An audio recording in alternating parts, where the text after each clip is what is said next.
Welcome to the Book of Psalms. For 3,000 years, these ancient songs have been sung, whispered, and wept over by people in every imaginable circumstance. Kings have recited them before battle. Prisoners have murmured them in darkness. Mothers have sung them over sleeping children. The dying have breathed them as final prayers. The Psalms are the prayer book of humanity. 150 poems that capture every emotion the human heart can hold. Joy and despair, gratitude and rage, confidence and terror, peace and agony. In this first chapter of our journey, we begin where the Psalms themselves begin, with a choice. The choice between two paths, two ways of living, two destinies. Let us begin. Psalm 1. The Two Paths. The very first psalm serves as a gateway to everything that follows. It presents a vision of life as a choice between two fundamentally different ways of existing in the ET world. Picture, if you will, two images. The first is a tree. Not just any tree, but one planted by streams of water. Its roots drinking deep from underground rivers, its leaves always green, its branches heavy with fruit in every season. This tree does not struggle. It does not strain. It simply grows because it is planted in the right place. The second image is chaff, the dry, papery husks that blow away when wheat is winnowed. Weightless, rootless, scattered by the smallest breeze. These two images represent two kinds of people. The blessed person delights in God's instruction, meditating on it day and night. The word meditate here carries the sense of murmuring, of quiet repetition. The way you might turn over a beloved phrase in your mind as you fall asleep, or repeat a promise to yourself as you face a difficult day.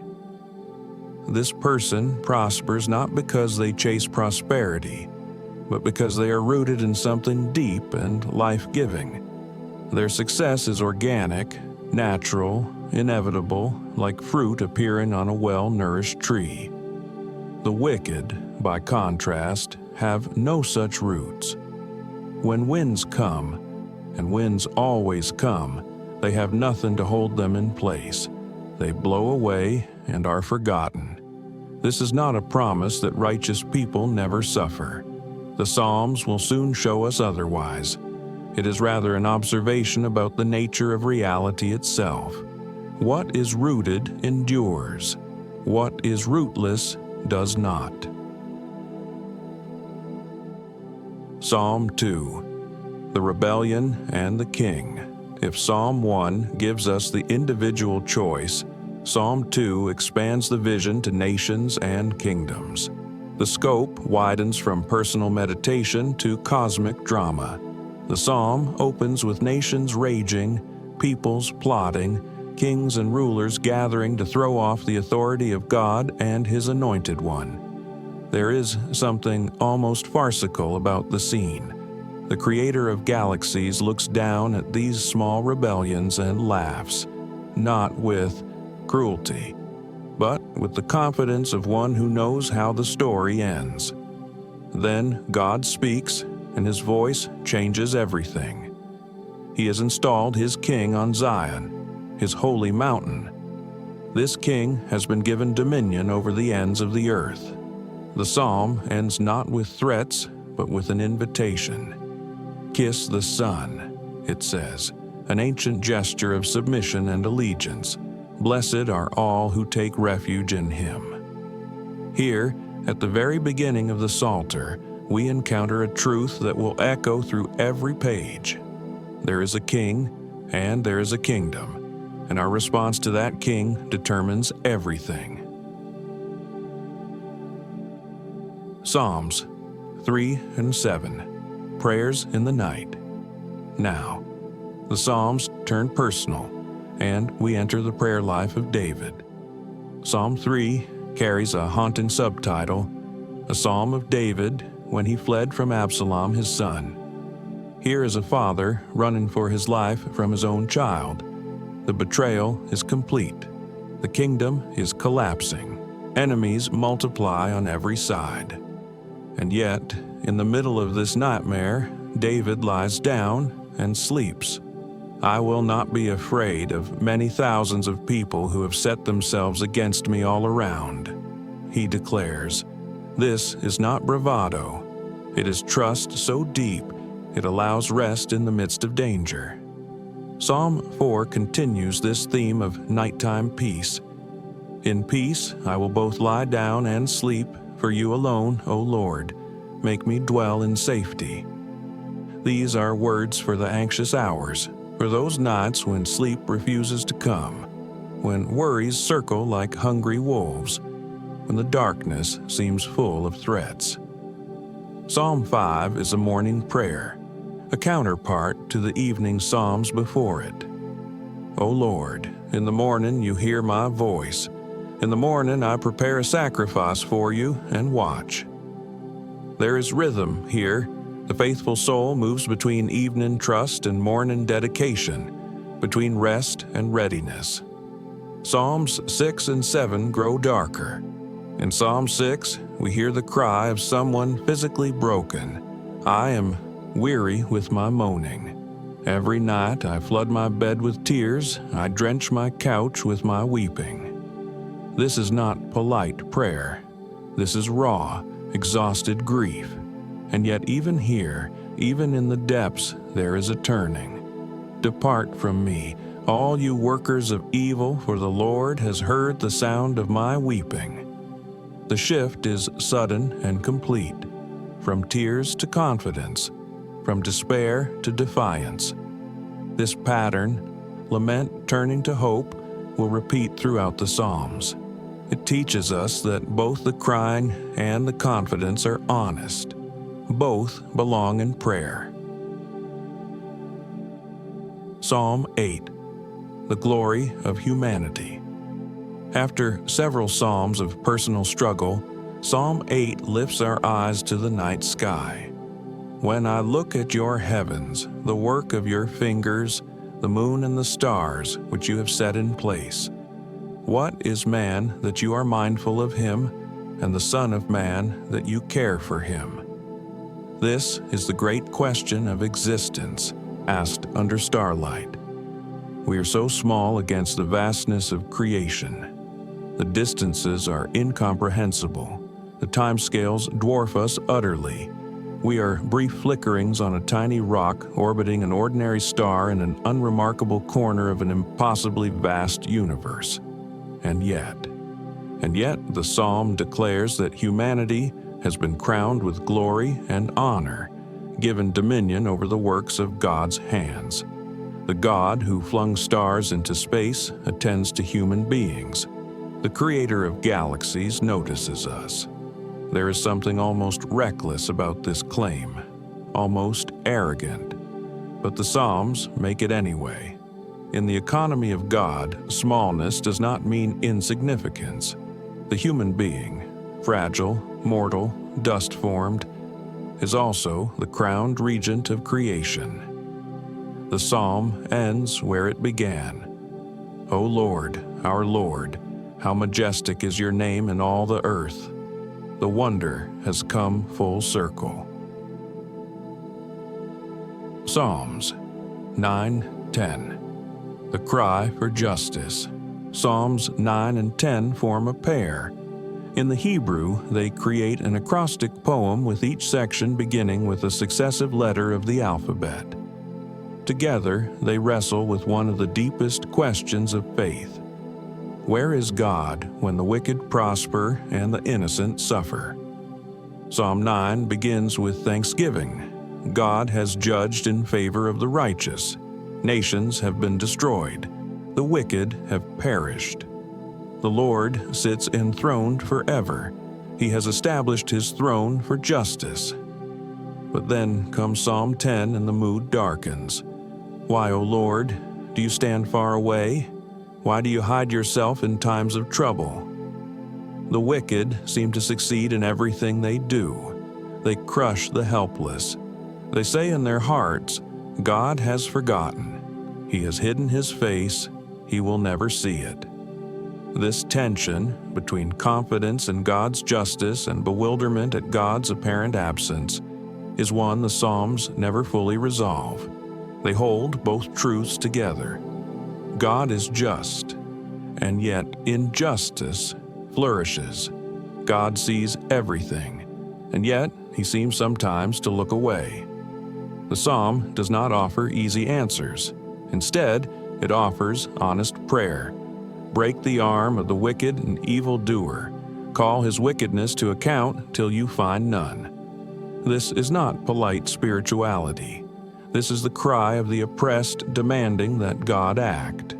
And the psalm ends with confidence. O Lord, you hear the desire of the afflicted. You will strengthen their heart. You will incline your ear to do justice to the fatherless and the oppressed, so that man who is of the earth may strike terror no more. Psalms 11-14. Refuge and corruption. In the Lord I take refuge. Psalm 11 begins. Someone has counseled the psalmist to flee like a bird to the mountains, to escape, to run, to abandon hope. But the psalmist refuses. If the foundations are destroyed, what can the righteous do? The answer, it turns out, is not to flee, but to trust. The Lord is in his holy temple. The Lord's throne is in heaven. Whatever happens on earth, the cosmic reality remains unchanged. God sees, God tests, God judges. Psalm 12 laments the scarcity of faithful people. Help, Lord, for the godly one is gone, for the faithful have vanished from among the children of man. Flattery and deception fill the world. People speak with lying lips and double hearts. But against all this human corruption stands the purity of God's words. The words of the Lord are pure words, like silver refined in a furnace on the ground, purified 7 times. Human speech deceives. Divine speech purifies. Psalm 13 is one of the shortest and most urgent of all the laments. How long, O Lord? Will you forget me forever? How long will you hide your face from me?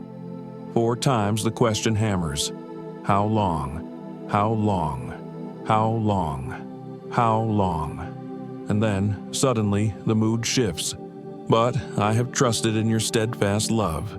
My heart shall rejoice in your salvation. I will sing to the Lord, because he has dealt bountifully with me. The circumstances have not changed, but something in the psalmist has. Psalm 14 offers a bleak diagnosis of humanity without God. The fool says in his heart, "There is no God." They are corrupt, they do abominations. There is none who does good. God looks down from heaven and finds that all have turned aside. All have become corrupt. There is none who does good, not even one. This is not flattering to human pride. The Psalms are not interested in flattery. They are interested in truth, however uncomfortable. Psalms 15:16. The character of the blessed. After the darkness of Psalm 14, Psalm 15 asks a question. O Lord, who shall sojourn in your tent? Who shall dwell on your holy hill? The answer is a portrait of integrity. The one who dwells with God walks blamelessly and does what is right. They speak truth from their heart. They do not slander with their tongue. They keep their word even when it hurts. They do not lend money at interest to the poor or accept bribes against the innocent. This is practical holiness, not mystical experiences or religious ecstasy, but honest dealing with neighbors and keeping promises. The psalm ends with a promise. He who does these things shall never be moved. Psalm 16 is a song of contentment and joy. The Lord is my chosen portion and my cup. You hold my lot. The lines have fallen for me in pleasant places. Indeed, I have a beautiful inheritance. There is deep satisfaction here, not because circumstances are perfect, but because the relationship with God is secure. I have set the Lord always before me. Because he is at my right hand, I shall not be shaken. The psalm looks beyond death itself. For you will not abandon my soul to Sheol, or let your Holy One see corruption. You make known to me the path of life. In your presence there is fullness of joy. At your right hand are pleasures forevermore. This is one of the earliest hints in Scripture that death is not the final word. There is a path of life that leads through death and out the other side. Psalms 17:18, Deliverance and Triumph. Psalm 17 is a prayer for protection, offered by one who claims innocence. You have tried my heart. You have visited me by night. You have tested me, and you will find nothing. This is bold language. The psalmist opens his heart to divine examination and invites God's verdict. The enemies are described as lions, crouching and lurking, eager to tear. Against such predators, the psalmist has no defense but God. Keep me as the apple of your eye. Hide me in the shadow of your wings. The apple of the eye, the pupil, the most sensitive and protected part. The shadow of wings, the place where chicks shelter from hawks and storms. These images speak of fierce, tender protection. Psalm 18 is the longest we have encountered yet, and it is magnificent. It describes God coming to the rescue in cosmic terms. The psalm begins in desperation. The cords of death encompassed me. The torrents of destruction assailed me. The cords of Sheol entangled me. The snares of death confronted me. This is someone drowning, bound, trapped, and then God arrives, and his arrival shakes creation itself. Then the earth reeled and rocked. The foundations also of the mountains trembled and quaked, because he was angry. Smoke went up from his nostrils and devouring fire from his mouth. Glowing coals flamed forth from him. God bows the heavens and comes down, riding on a cherub, flying on the wings of the wind. Dark clouds surround him. Lightning scatters his enemies. He reaches down from on high and draws the psalmist out of many waters. This is not gentle spirituality. This is rescue by force. This is a warrior God coming to save his servant with fire and thunder and earthquake. The psalm ends with triumph. The Lord lives, and blessed be my rock, and exalted be the God of my salvation. After the storm, after the battle, after the rescue, worship. Closing. We have walked through the first 18 Psalms, from the quiet meditation of the righteous in Psalm 1 to the thundering deliverance of Psalm 18. Along the way, we have encountered the great themes that will weave through the entire Psalter. The choice between two paths, the drama of cosmic kingship, the honesty of lament, the wonder at creation, the cry for justice, the portrait of integrity, the promise of eternal joy, and the certainty of divine rescue. These Psalms teach us that prayer is not always peaceful, that faith does not eliminate fear, that the night is real, but so is the morning, that we can cry out, "How long?" and still end with, "I will sing."